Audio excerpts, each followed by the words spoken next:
Avant de revenir sur des sujets plus profonds que ça, là, ça c'est la connerie économique. Ça c'est de la connerie.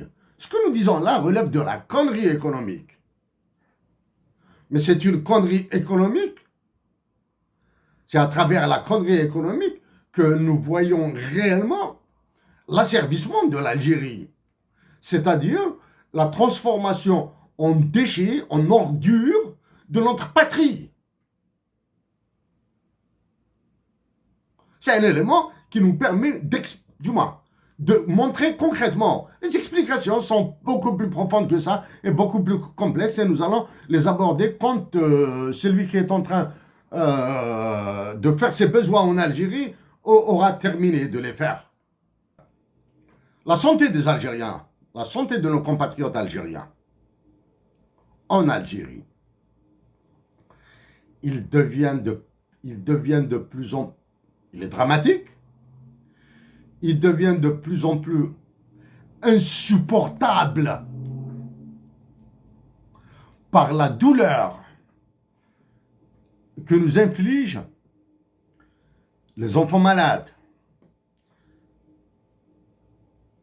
Les enfants malades,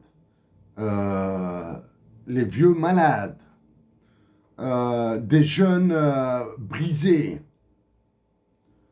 deviennent insupportables les douleurs que nous ressentons pour tous ces malades qui demandent de l'aide pour bénéficier de soins à l'étranger.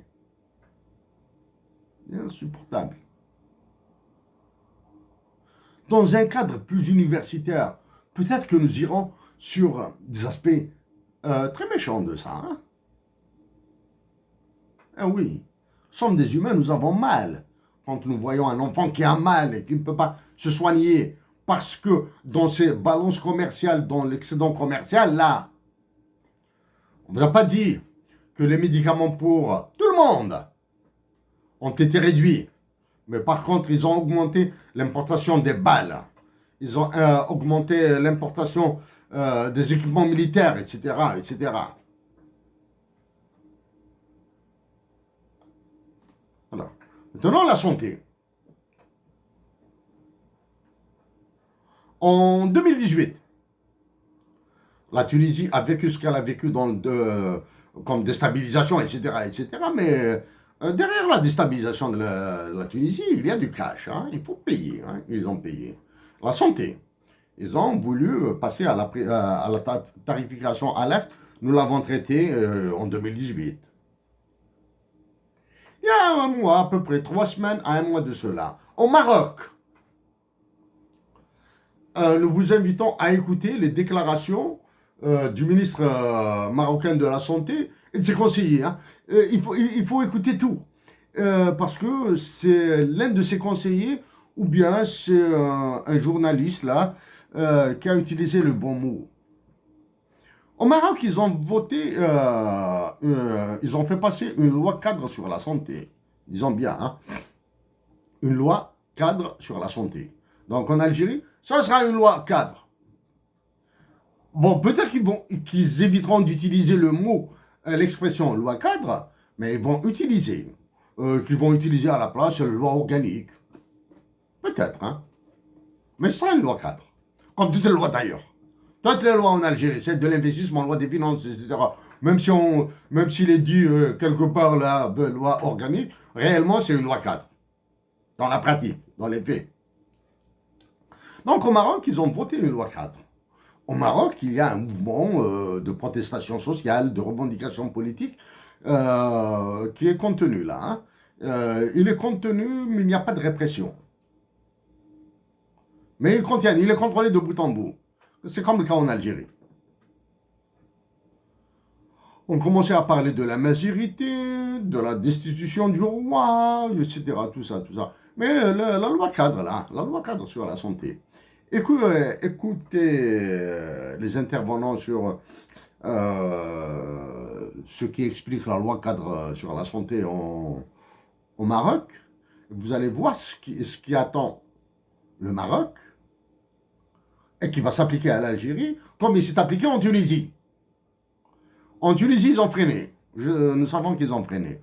Voilà, donc, s'en vient le massacre officiel, formel, de la santé en Algérie. Donc, nous avons abordé le taux de change, nous avons abordé la croissance, la valeur de la monnaie Algérie, Maroc, Tunisie, le taux de croissance et la loi sur la santé. S'il vous plaît, la loi sur les finances, la loi complémentaire sur les finances, la loi sur les investissements, votée par des députés qui ne comprennent même pas, des députés qui ont des difficultés à lire leur extrait de naissance. Acte de naissance, ils sont incapables de le lire et de le comprendre. Ils votent des lois organiques, ordinaires, tout ce qu'ils veulent là. Des syndicats qui ne comprennent absolument rien à ce qu'ils font approuvent tout ça. Vous le voyez là maintenant avec la visite. Je suis là. La première mesure théorique, c'est la surévaluation du dinar. Nous l'avons dit à plusieurs reprises. Qu'est-ce qui empêche l'Algérie d'être sur une parité parfaite avec la Tunisie et le Maroc? Un dinar algérien égale un dinar tunisien, un dinar algérien égale un dirham marocain. Donc, qu'est-ce qui empêche? Encore mieux que ça. Ce sera un honneur pour l'Algérie de mettre au même pied d'égalité sa monnaie avec les voisins qu'elle prétend dominer, qu'elle prétend que l'Algérie prétend battre. Voilà. Ça, c'est le côté inflation. L'inflation, vous la vivez, hein. Qu'il s'agisse du pain, des fruits et légumes, des fournitures scolaires, de tout ce que vous achetez en Algérie. Là. Maintenant, en restant dans l'inflation, on parle de monnaie, on parle maintenant d'un cas réel. Et là, maintenant, nous allons rentrer dans les cas réels, c'est-à-dire que vous vivez, que nous vivons, du moins ici. Des compatriotes algériens nous ont appris que pour se faire délivrer une procuration à utiliser en Algérie, par le consulat d'Algérie à Montréal ou à Ottawa, donc nos compatriotes d'Algérie, pour se faire une procuration, payent 10 dollars canadiens. Une procuration. Pour le passeport, d'après nos informations, c'est 100 dollars. 100 dollars. Restons dans le cadre de la procuration. Donc la procuration coûte 10 dollars dans les consulats d'Algérie au Canada. Les timbres qui sont mis sur la procuration, les timbres fiscaux qui sont mis sur la procuration et ils sont libellés en dinars algériens et que nous avons vu bien sûr. C'est 500 dinars. Donc 10 dollars canadiens pour 500 dinars algériens de fiscalité.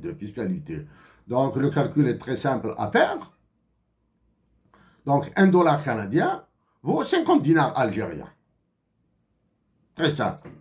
Ça, dans ce qui constitue, dans les institutions qui représentent l'identité et la personnalité juridique internationale de l'État algérien.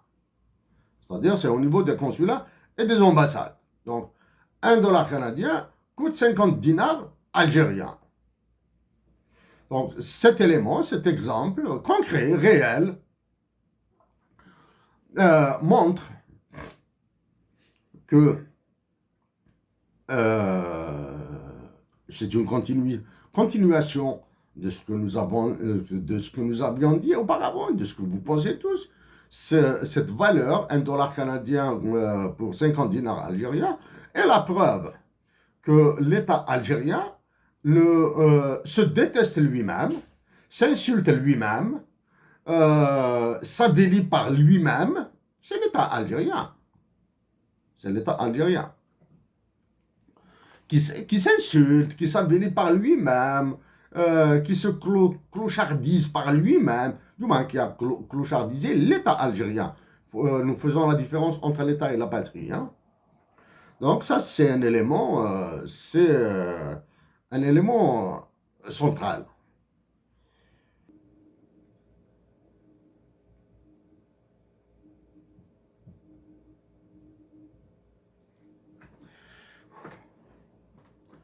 Vous savez, il y a des moments où nous fixons des lignes de conduite. Il y a des moments où nous avons envie de dépasser, de griller ces lignes de conduite. Mais par lucidité, par sagesse, nous allons y demeurer, même si ça nous a fait très mal. Nous le disons et nous le répétons. Les vies privées et les dignités humaines de tous les humains sont sacrées, y compris du plus fasciste des fascistes, y compris la dignité humaine et la vie privée du général algérien le plus salaud sont sacrés.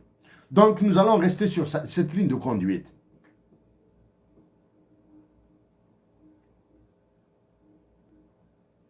Nous allons rester sur la ligne de conduite. Que notre objectif est la paix et d'éviter l'effusion de sang en Algérie, d'éviter des morts. Et nous allons rester dans notre objectif. Notre nom, le nom de Chérif Aïssed doit être associé à la paix en Algérie. Il doit être associé à son amazérité. Voilà.